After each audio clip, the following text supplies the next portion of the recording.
이걸 베드로가 깨달았다는 거예요. 여러분, 신앙은요 깨달음이에요. 그전까지 베드로는 그토록 예수님의 수제자였지만 깨닫지를 못하는 거예요. 주님의 말씀, 환상을 보았는데도 깨닫지 못해요. 이게 무슨 뜻이지? 그런데 어느 순간 하나님이 깨닫게 해주셔요. 예수님을, 나만 갖고 있는 예수님을, 유대인에게만 전하고 했던 그 예수님을 유대인이 아니라 모든 사람에게 전하라고 하시는구나. 이렇게 하나님이 주시는 깨달음을 얻게 되는 거죠. 신앙은요 깨달음의 연속이에요. 오늘 말씀을 통해서도 여러분에게 깨달음의 역사가 있기를 축복합니다. 베드로가 이걸 깨달았어요. 그래서 내가 지금 여기에 있구나. 어색합니다. 이전까지는 유대인들, 친숙한 사람들에게만 복음을 전했습니다. 그런데 지금 이방인의 집이고 이방인의 풍습과 이방인의 어떤 생각과 이방인의 피부색과 굉장히 다른 사람들에게 와서 지금은 베드로가 복음을 전하고 있어요. 그런데 하나님은 그들에게도 복음을 전하라고 베드로를 막 강권하시는 거죠. 그래서 베드로가 그걸 깨닫고요 고넬료와 모인 사람들에게 전합니다. 36절 함께 있습니다. 만유의 주 되신 예수 그리스도로 말미암아 화평의 복음을 전하사 이스라엘 자손들에게 보내신 말씀. 이제 본격적으로 베드로가 고넬료와 그 사람들에게 말씀을 전합니다. 만유의 주 되신 예수 그리스도. 만유 안에는 이스라엘도 포함되고요 이방인도 포함됩니다. 어린아이도 포함되고 어르신도 포함돼요. 지식이 많은 사람, 지식이 좀 부족한 사람도 포함돼요. 똑똑한 사람, 무능한 사람 다 포함돼요. 여기 만유의 주가 누구라고요? 예수 그리스도라고 선포하고 있습니다. 영생의 길은 누구로부터 시작된다? 예수 그리스도로부터 시작되는구나. 왜? 예수 그리스도는요 화평의 복음이다. 하나님과 원수되었던 우리에게 화목하게 하는 중보자는 예수님밖에 없다라는 것을 알려주는 거예요. 여기 화평이란 말은요 평강이란 말과 똑같아요. 저는 이 평강이란 말을 굉장히 좋아합니다. 그래서 교회 앞에도 하나님의 평강이 여러분에게, 이런 말이 있지요. 주께서 심지가 견고한 자를 평강하고 평강하도록 지키시리니 이는 그가 주를 신뢰함이니이다 라는 이사야의 말씀도 있고요. 이 평강이라는 말은 샬롬이라는 히브리어고요. 이 샬롬이라는 말이 헬라어로는 에이레네, 여기 본문은 헬라어 에이레네로 포함돼요. 제가 늘 말씀드리죠. 이 평강은요 전쟁의 종식과 더불어 오는 승리의 함성이다. 우리나라는 아직 휴전 중이에요. 종전 선언이 아직 없어요. 그래서 아직 북한과 대치 중이죠. 언제든 전쟁이 또 일어날 수도 있는 그런 위험이 우리 가운데 있어요. 여기서 평강은 이렇게 전쟁을 앞두고 있는 그런 평화가 아니에요. 완전히 승리로 종식된, 더 이상 어떠한 전쟁도 없는 그 상태를 평화, 화평이라고 말하고 있습니다. 우리가 기도하는 제목을 보면 대부분 이 평강을 구하고 있는 거예요. 여러분 기도 제목이 무엇입니까? 어떤 분은 우리 사업장 좀 잘 번창할 수 있도록 도우시옵소서. 어떤 분은 나 직장에 잘 승진하고 직장에서 영향력을 행사하게 하옵소서. 어떤 분은 만남의 복을 통하여 재물 얻을 능력, 좀 돈 좀 많이 벌게 해주십시오. 어떤 분은 나는 살아보니 건강이 최고인 것 같아. 하나님 나 건강 좀 하게 해주십시오. 어떤 병에 시달리고 있는 분들은 이 병만 좀 낫게 해주십시오. 이 병에서만 나 좀 고쳐주십시오. 그렇게 기도하는 사람도 있고요. 어떤 분들은 자녀를 위해서 우리 자녀들이 참 시험 잘 보고 대학에 잘 합격하게 해주십시오. 우리 자녀가 대학 잘 졸업했으니까 취업 좀 잘하게 해주십시오. 우리 자녀가 짝을 잘 만나가지고 결혼하게 해주십시오. 그리고 손주 손녀 낳게 건강한 가정을 이루게 해주십시오. 우리 기도들이 대부분 그렇죠. 부모를 향한 기도가 있고 또 배우자를 향한 기도가 있고 자녀들을 향한, 자손들을 향한 기도도 있어요.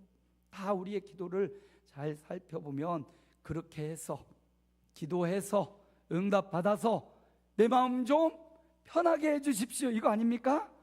응답받으면 평안해지죠. 고쳐지면 평안해요. 자녀들이 잘 되면 또 마음이 평안해요.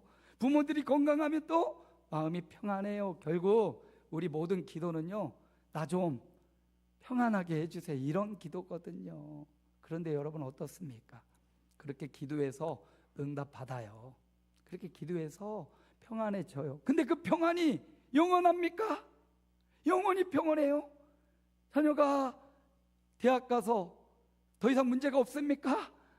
대학 갔으면 또 졸업해야 되죠. 또 취업해야 되죠. 결혼해야 되죠. 아이도 낳아야 되지요.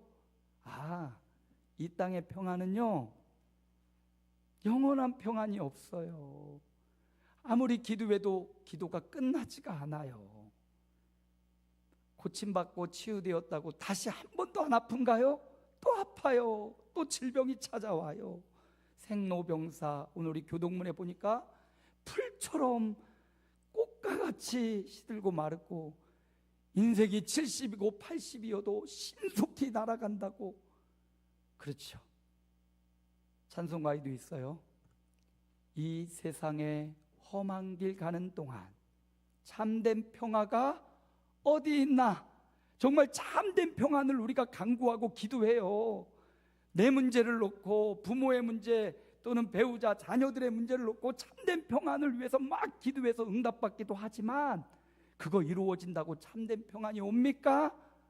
이 세상에 험한 길 가는 동안 참된 평화가 어디 있나? 참된 평화가 없어요. 잠깐의 평화는 있어요. 잠깐의 응답은 있지만 이 세상에는 참된 평화는 없더라. 또 다른 문제가, 또 다른 전쟁이, 또 다른 인생의 기도의 제목, 또 다른 평강을 구하는 게 바로 이 세상이에요. 그런데 이 세상의 험한 길에는 참된 평화가 없는데 참된 평화가 있습니다.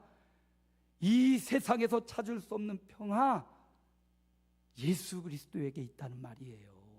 진정한 평화는 주님이 가져오시는 거예요. 우리 주님이, 화평의 복음이신 주님이 우리의 삶에 진정한 평안이 되시는 분이십니다. 하나님이 이 땅에 사는 동안 평안을 구하고 주님 평안을 주십시오 할 때마다 응답해 주셔요. 부모의 문제, 가정의 문제, 자녀의 문제, 삶의 문제, 사건과 사고를 통해서 하나님이 평안을 가끔 이렇게 맛보아 주셔요. 맛보게 해주셔요. 근데 그 평안에, 거기에 모든 것이 달려있다고 생각하면 또다시 그 평안은 무너집니다. 그 맛보는 평화를 통해서 진정한 평화를 주시는 하나님, 예수 그리스도를 만나야 돼요. 그래서 하나님이, 베드로가 화평의 복음을 고넬료와 그 백성들에게 전하고 있습니다. 고넬료 백부장, 로마 군대에 로마인으로서 누릴 수 있는 권세와 권리를 갖고 있는 그런다고 너가 세상의 권세를 갖고 있고 돈을 갖고 있고 건강하다고 너 평안하냐? 진짜 평안이 있느냐? 진짜 평안을 가르쳐주고 있어요. 진짜 평안은 이 세상에서 찾을 수 있는 게 아니다. 진짜 평안은 만유의 주 되신 예수 그리스도를 통해서 얻을 수 있는 것이다. 오늘 이 시간 영생의 길, 만유의 주가 되시고 하나님과 원수되었던 우리를 평화롭게 하나님께 나아갈 수 있는 길을 열어주신 분, 예수 그리스도입니다. 그래서 베드로가 만유의 주가 되시는 하나님과 화평을 이루시는 진정한 전쟁의 종식과 승리의 함성과 같은 예수 그리스도가 진정한 평화다, 화평이다, 평강이다, 예수 그리스도의 복음을 가르쳐주고 있는 거죠. 그 예수님은요, 어떤 분이셨는지를 38절에 보여주는데요, 큰 소리로 함께 읽습니다. 하나님이 나사렛 예수에게 성령과 능력을 기름 붓듯 하셨으니 그가 두루 다니시며 선한 일을 행하시고 마귀에게 눌린 모든 사람을 고치셨으니 이는 하나님이 함께 하셨음이라. 아멘. 그 만유의 주 되신 예수 그리스도, 그가 이 땅에 오셨다는 거예요. 살아계신 하나님의 아들이신 그분이 이 땅에 오셨다는 겁니다. 그리고 이 땅에 오셔서 행하신 일을 베드로가 알려줘요. 베드로는 예수님 가장 가까이에서 직접 경험했잖아요. 예수님이 행하신 말씀, 예수님의 말씀이 어떻게 이루어지는지 베드로는 3년 반 예수님 가장 가까이에서 보았습니다. 들었습니다. 경험했습니다. 베드로가 예수님 가까이에서 보니까 성령이 충만하게 기름 붓듯 예수님에게 임하셨고, 예수님이 가는 곳마다 두루 다니시면서요, 뭐라 하셨습니까? 선한 일을 행하셨어요. 예수님이 행하신 모든 일들이 선한 일들이었다는 거예요. 어떤 일을 했어요? 마귀에게 눌린 모든 사람 고치셨어요. 하나님이 함께 하셨습니다. 보십시오. 예수님이 가는 곳에 치료가 일어나요. 치료는요, 의학 용어예요. 그렇죠? 치료받나, 육체가 병이 들었다, 치료했다라고 되죠. 병든 수많은 사람들이 예수님 앞에 나가서 뭘 받았어요? 치료받았습니다. 오늘 이 시간에도 여러분 질병으로 아파하고 병들어 있는 분들이 계십니까? 선한 일을 행하시는 성령과 능력이 있으신 주님 앞으로 나아가시기 바랍니다. 그리고 주님 앞에 주님 나를 치료해 주옵소서. 육체의 질병을 치료하시는 분, 또 육체의 질병뿐만 아니라 마음의 상처가 있어요. 상처 없는 사람이 있습니까? 어려서 부모에게 혹은 형제들에게, 선생님에게 혹은 누군가에게 맞고 학대당하거나 혹은 마음의 상처를 입은 분들이 계셔요. 그거 난 생각나지 않는데요, 생각나지 않을 뿐이지 여러분 무의식 안에 그 상처들이 다 있습니다. 그 상처 때문에 지금 나의 행동이 그 상처를 배경으로 해서 어떤 사건과 사연을 만나면 나도 모르게 그 상처가 확 뒤집어져 나옵니다. 표출돼요. 그 상처, 어렸을 때 무의식에 받았던 그 상처가 해결되지 않으면 계속 내 삶의 현장에 어떤 딱 맞닥뜨리면 그 상처가 나도 모르게 튀어나와 누군가를 또 상처 주고 있고요. 누군가를 요즘 유튜브에 이런 단어가 유행이더라고요. 긁어. 왜 긁어요? 내 안에 상처가 있으니까 누군가를 긁어야만 내 상처가 치유된다고 생각하니까 긁고 있어요. 누가 더 잘 긁느냐, 누가 더 잘 긁었냐. 4명의 후보가 와서 막 서로 공방을 하는데 누가 많이 긁었지? 누가 많이 긁혔어? 이런 이야기를 하더라고요. 왜 긁습니까? 여러분의 남편과 아내 왜 긁어요? 여러분의 자녀 관계, 부모 왜 긁을까요?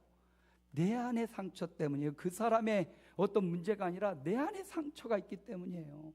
주님은요, 그 마음에 상처받은 심령들을 치료하시는 분이에요. 주님께로 가면 그 마음에 정말 무의식에 이만큼 담겨있는 빙산의 밑에 있는 부분처럼 그렇게 많은 그 상처들을 주님께 나아가면 그 상처를 치료하시는, 그 상처, 마음의 상처는요, 치료라고 하기보다는 치유라는 말을 씁니다.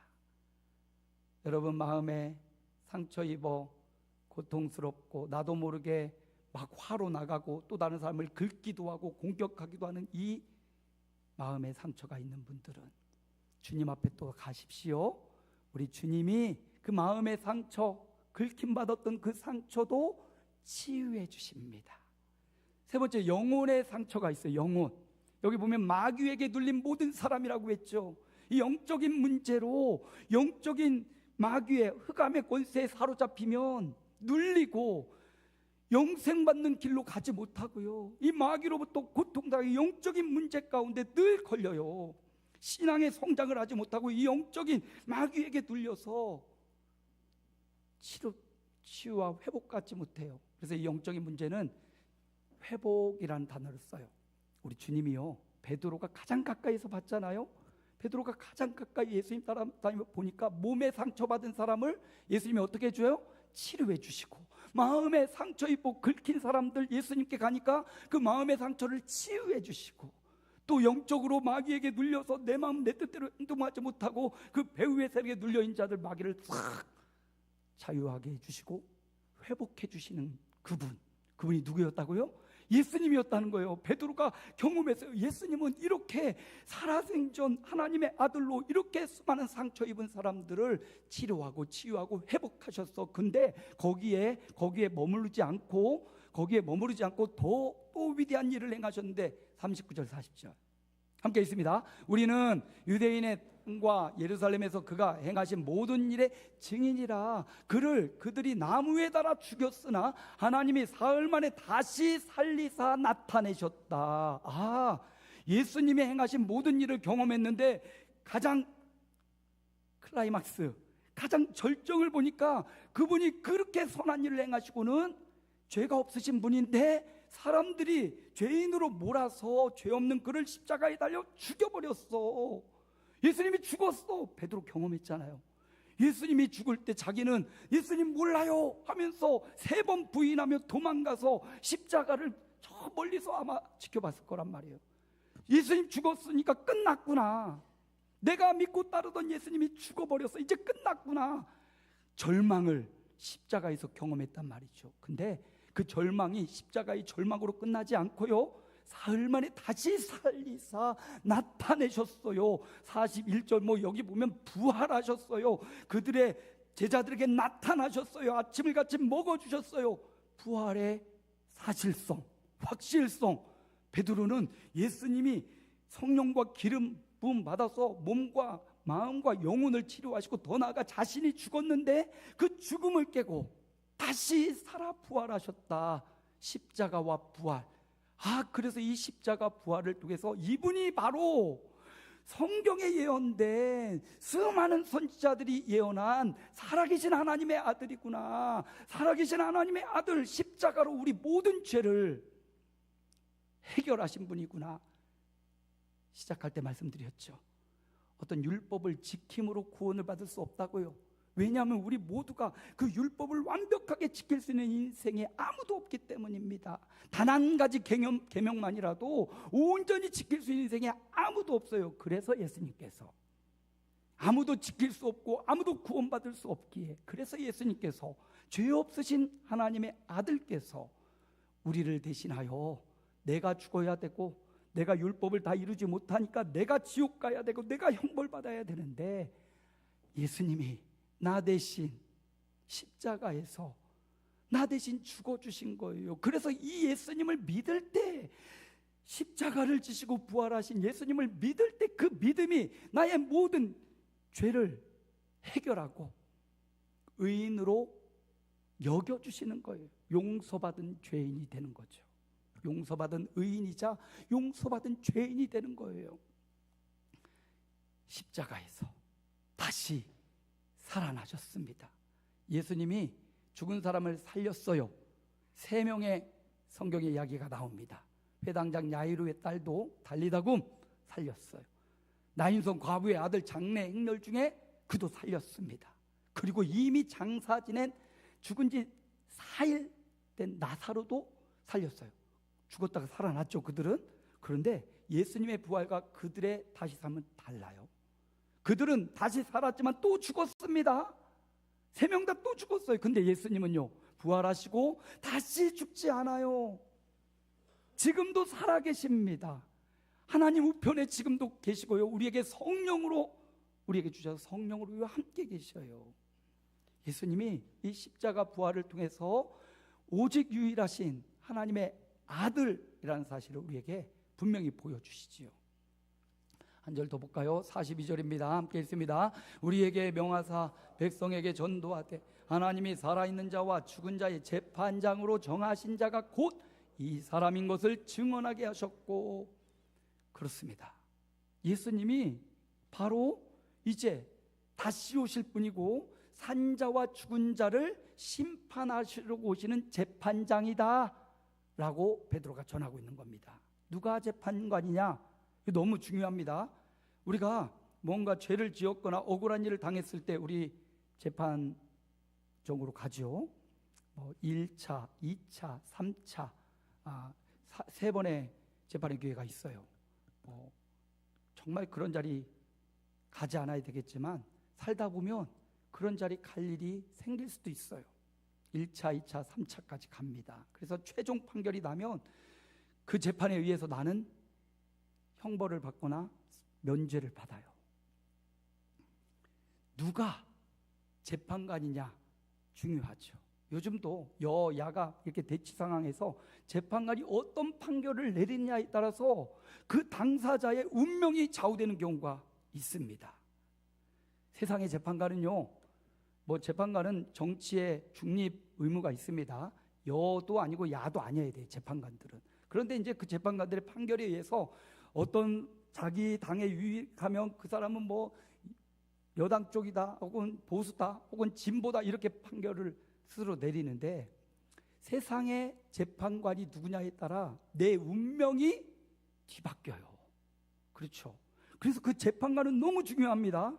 정말 정의롭고 공의로운 재판관이냐, 아니면 한쪽으로 치우친 재판장이냐. 나를 재판하는 사람이 한쪽으로 치우친 공정하지 못한 재판관이라면 우리는 너무나 억울한 일을 당할 수 있어요. 근데 이 세상의 재판장들은 중립하려고 노력하지만 완전한 중립을 유지하기가 쉽지 않아요. 왜냐하면 그도 연약한 인생이기 때문입니다. 그런데 우리에게 이제 다시 오실 재판장이 있는데,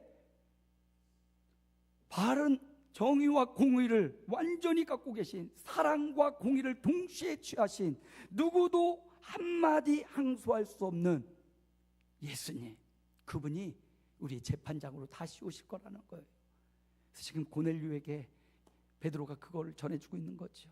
야, 하나님이 날 여기에 보내셨어. 근데 하나님이 날 여기 보내신 이유는 예수 그리스도를 너희에게 설명하기 위함이야. 그 예수 그리스도는 누구냐면, 그 예수 그리스도는 화평, 평강에 복된 가장 기쁜 소식이야. 내가 보니까 그가 성령 충만해서 가는 곳마다 선한 능력을 행하고 몸을 고쳤고 마음의 상처도 치유했고 영적인 마귀에 눌린 모든 자를 자유하게 하셨어. 근데 거기 더 나아가서 그분이 우리를 대신하여 십자가에 죽으셨어. 나는 끝난 줄 알았어. 근데 죽음으로 끝나지 않고 예수님이 다시 살았잖아. 다시 살아서 이분이 바로 하나님의 아들이구나 확실한 증거를 나에게 주셨어. 그리고 그분이 이제는 하늘 보좌에 올라가시고 성령을 주시고 이제 만민의 재판관으로 다시 오신대. 그러니까, 자, 들어봐. 그러니까 43절 일해야 된다는 거예요. 그러니까 여기 앉아있는 고넬료의 집에 있는 모든 사람들은 일해야 되고, 오늘 저의 설교를 듣는 여러분도 반드시 일해야 된다고 제가 호소하는 거예요. 43절 함께 있습니다. 그에 대하여 모든 선지자도 증언하되 그를 믿는 사람들이 다 그의 이름을 힘입어 죄사함을 받는다 하였느니라. 베드로의 설교는 이렇게 맞춰집니다. 뭐 하라는 겁니까? 베드로가 전하는 예수 그리스도, 그분을 믿는 자가 죄사함 받고, 믿는 자가 영생을 얻고, 믿는 자가 구원을 받고, 믿는 자가 영생을 얻는다. 영생 얻는 유일한 길. 베드로의 설교에서 영생 얻는 길은 무엇입니까? 예수 그리스도, 살아계신 하나님의 아들, 십자가를 지고 부활하여 마지막 만유의 재판장으로 오실 예수님을 믿는 자, 그가 모든 죄를 사함받고, 그가 자유함을 얻고, 그가 치료되고, 그가 회복되고, 그가 하나님의 자녀가 된다는 사실, 이게요 교회가 전하는 가장 중요한 메시지고요, 이 메시지를 믿는 자가 이제 영생 받았으니 주일 성수도 하고 하나님 앞에 예물도 드리고 헌신하고 주님의 백성으로 천국의 삶을 살아가라. 영생 얻는 자가 사는 삶을 받을 수 있는 겁니다. 말씀을 마무리해요. 시간이 많이 지났는데, 우리가 믿는 예수 그리스도는, 베드로가 전한 예수님은요, 저와 여러분이 믿는 예수님이 돼야 돼요. 믿어야 될 예수님이 돼야 돼요. 우리가 믿는 예수님은 어떤 분이에요? 베드로의 설교에 하면 화평의 복음이에요. 영원히 깨지지 않는 승리의 함성이에요. 이 땅에서 잠깐 응답받고 끝나는 평화가 아니라 영원한 천국의 평강. 그 예수님이 십자가와 부활로 우리를 구원하신 하나님의 살아계신 아들이라는 사실, 그리고 그분은 이미 우리 안에 성령으로 오셨지만 인류의 종말과 개인의 종말 시간에 다시 오셔서 우리를 판결해 주실, 사랑과 정의로 행한 대로 갚아주고 행한 대로 재판해 주실 만유의 다시 오실 만인의 재판장, 그분이 예수 그리스도입니다. 바로 그 예수 그리스도를 마음으로 믿고 영접하고 그 예수 그리스도를 믿는 자가 죄 사함 받고 영생을 얻고 하나님의 자녀가 된다는 이 사실을 베드로가 아주 목노와 고넬료에게 그 가정에 모인 사람들에게 전했어요. 오늘 저도 베드로의 설교를 대신하여 여러분에게 전했습니다. 전하는 것까지는 제가 할 수 있는 일이고요, 믿는 것은 여러분이 받아들이는 거예요. 화평의 복음으로 십자가와 부활로 구원을 이루신 구원자로 다시 오실 재판장으로 믿는 자는, 오늘 이 시간 이 사실을 믿는 자는 영생을 얻고, 이 사실을 믿는 자는 영원한 생명과 하나님의 자녀의 삶을 살아가게 될 것입니다. 이런 역사가 저와 여러분에게 지금 이 순간 또는 과거 미래에 일어나는 복된 역사가 있기를 주님의 이름으로 축원합니다. 우리 주님 부르고 결단 기도합니다. 주여. 베드로는 예수 그리스도를 전했습니다.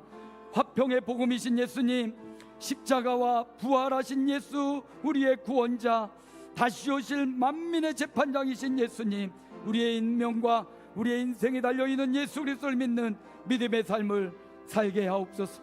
예수를 믿는 자가 영생을 얻습니다. 영생 받은 자가 말씀 따라 살 수 있습니다. 예수님의 이름으로 결단하며 기도하옵나이다. 아멘. 우리 35장 1절 2절만 빠르게 찬양하고 봉헌합니다. 1절 2절만 합니다.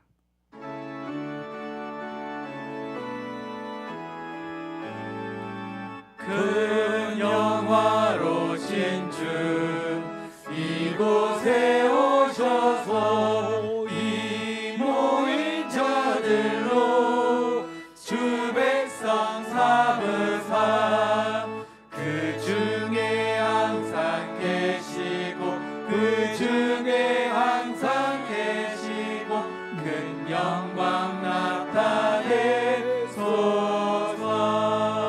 이 백성 기도와 또 예물 드리니 향내와 같으니 곧 받으옵소서.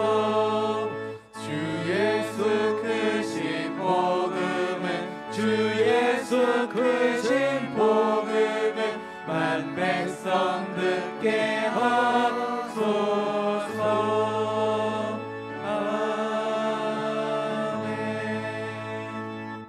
만유의 주인 되신 하나님 앞에 내 삶과 시간과 내 나이와 운명까지도 주인 되신 하나님을 믿고 인정하며 우리 하나님의 아들이신 예수 그리스도 구원의 감격으로 주님 앞에 감사하며 몸을 드립니다. 마음과 꿈과 비전을 드리고 정성껏 벌어들인 소득의 11조와 감사의 예물과 봉헌물을 드리오니 주님 받으시옵고 예수 믿고 영생을 얻는 주의 백성들이 되게 하시고 영생 받은 자로서 하나님 앞에 간구하며 기도하여 하나님이 주시는 이 땅의 평화도 누리게 하여 주옵소서. 하늘 문을 열어 하늘의 신령한 복과 이 땅의 기름진 축복으로 나리워 주옵소서.